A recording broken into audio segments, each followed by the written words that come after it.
They brutally killed an accountant thinking what the family of a law-abiding middle-class citizen can do them.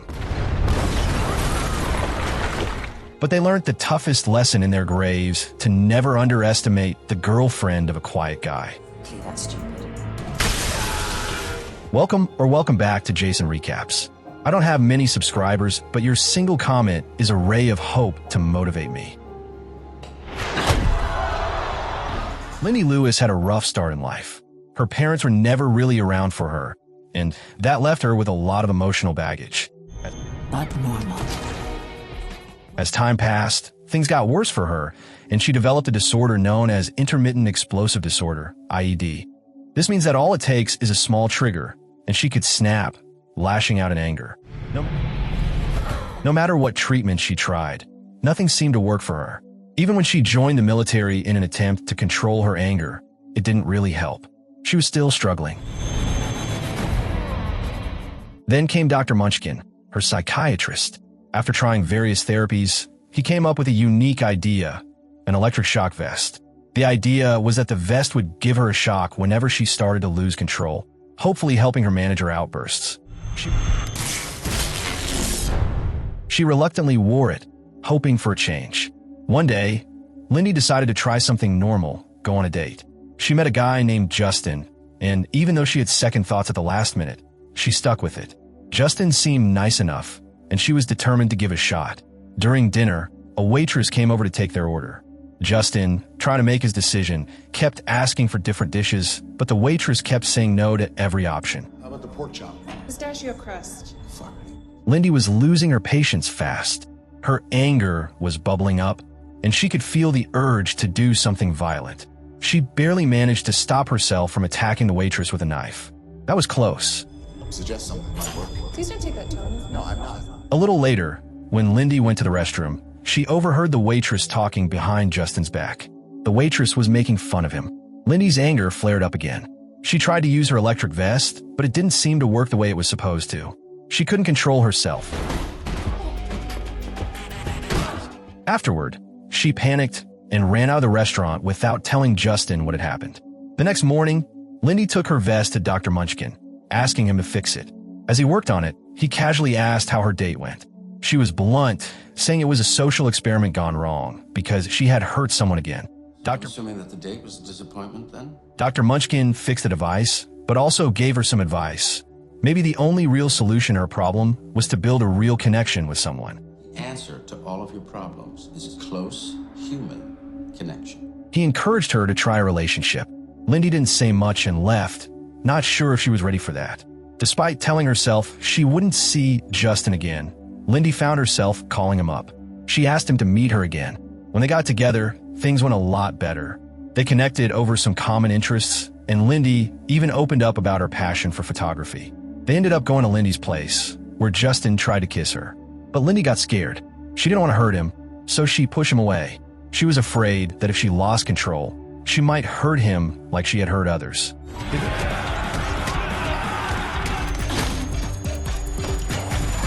Eventually, Justin found out about Lindy's vest, but he wasn't bothered by it. He didn't judge her. He just accepted her for who she was. They spent the night together, and when Lindy woke up the next morning, she was surprised to find a gift from Justin. It was a camera.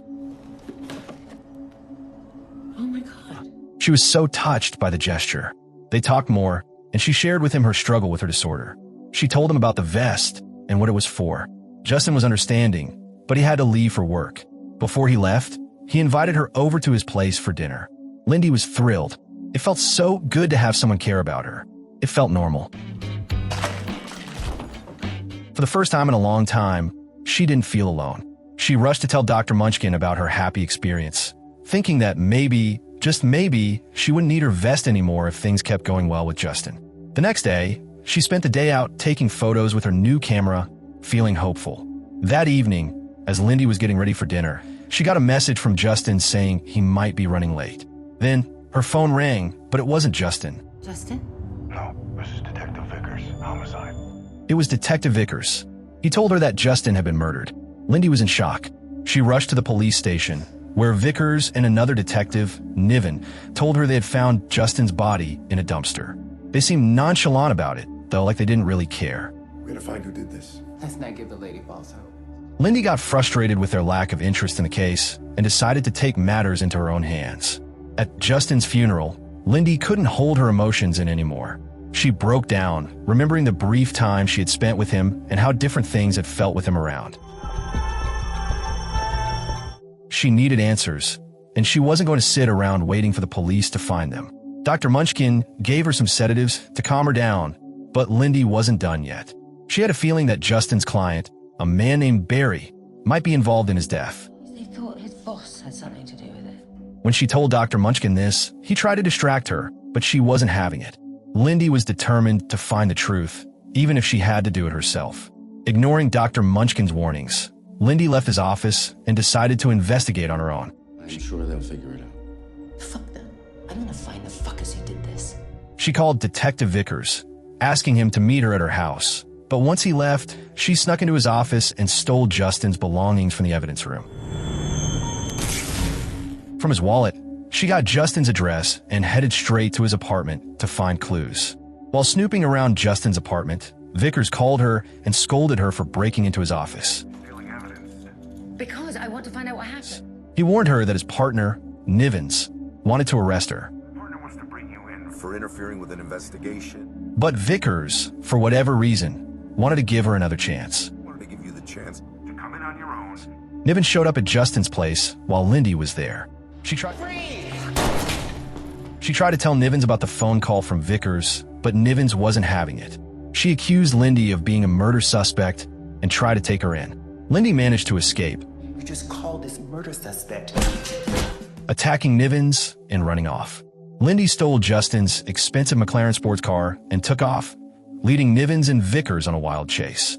Eventually, she managed to shake them off, leaving them in a crash. But Lindy wasn't done yet. The next morning, she visited a mobile store and asked the manager to connect her with a hacker. The hacker, named Andy, was able to break into Justin's phone. After running a check, Andy found something unusual. Justin had cleared everything off his phone. All that was left was information about an arms dealer named Barry Kersparky.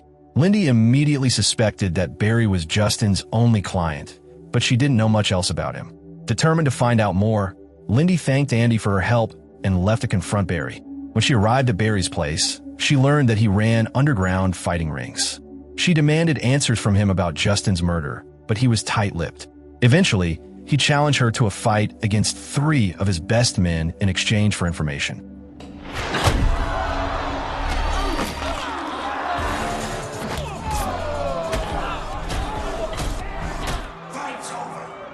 Barry, impressed by her tenacity, took her with him.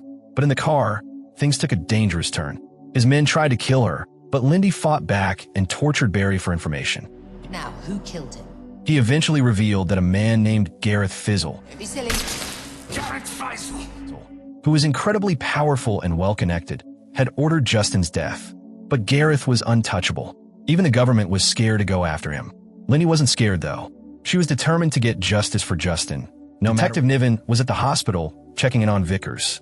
He had some serious concerns about Lindy, particularly about her history of violent behavior and the way her anger issues seemed to control her actions. After their conversation, Lindy showed up at the hospital, and she was quick to thank Vickers for the warning he'd given her earlier. Thank you for warning me.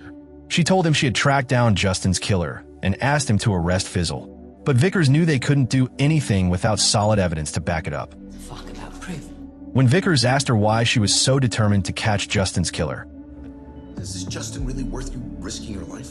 especially since she'd only met him a few times, Lindy responded with a surprising answer. She said Justin was the only genuinely nice person she'd met in a long time. It was a simple but meaningful connection, and it meant something to her. Vickers, moved by her words, gave her Fizzle's address, but warned her not to go after him alone. Just as they were discussing the plan, Detective Niven arrived, ready to arrest Lindy. But once again, Lindy managed to slip away. This. She made her way to Fizzle's office building, and when she got there, the head of security, Delacroix, agreed to escort her up. However, things took a dark turn when Delacroix knocked her down in the elevator and took her electric shock vest, sending her out of the building. Outside, Lindy couldn't shake the feeling that she needed the vest, so she convinced the driver to pull over. When he refused, she lost control, attacked him, and caused a struggle that ended in a car accident. Despite the chaos, she managed to escape. Later on, Lindy met up with Dr. Munchin again, telling him about the mess she'd just been through. She also asked him to build her a new device, hoping that it would help her deal with everything. After having dinner with him, she went back to her apartment, only to find someone had already gotten there first. She snuck in through the window and discovered that Fizzle's men had set up a deadly booby trap to kill her. She managed to disable the trap, take it with her, and then set up her own bomb in her apartment to stage her death. Once outside, she ran into Vickers again, who was concerned for her safety and tried to arrest her. But before he could stop her, her apartment exploded, and Lindy took the opportunity to slip away. Vickers called her, trying to convince her not to go after Fizzle and telling her that the police were capable of handling things. But Lindy wasn't buying it. She knew the police wouldn't arrest Fizzle, so she went off on her own anyway. Lindy made her way to the office building where Fizzle worked and managed to sneak in, but Delacroix caught her again. He dragged her to Fizzle's office, where the powerful man finally admitted that he had killed Justin, along with countless other innocent people. Lindy was furious. Her anger took over, and she lashed out, but Delacroix hit her in the head, knocking her unconscious. When she woke up, she found herself tied to a chair, and Delacroix was trying to torture her by draining her blood. But Lindy wasn't about to give in. She broke free from her restraints and used the equipment around her to get the information she needed. After knocking out the security guards, she made her way to Fizzle's secret office, only to find the man dead, shot in the head. Before she could make sense of anything, she was stunned to see Justin walk into the room. At first, Lindy couldn't believe it. Justin was supposed to be dead. She had been at his funeral.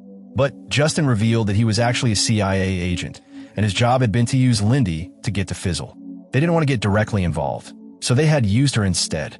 He also told her that Dr. Munchin had been working for them all along and had recommended her because the agency funded his research. Justin then tried to kill her with the electric shock device. Sorry, I did a bit of tinkering. But Lindy had become immune to it. It no longer had any effect on her. She stood up, threw her bag at him, and rushed out of the building. Justin didn't understand what was happening, but as Lindy's bag exploded, it killed him.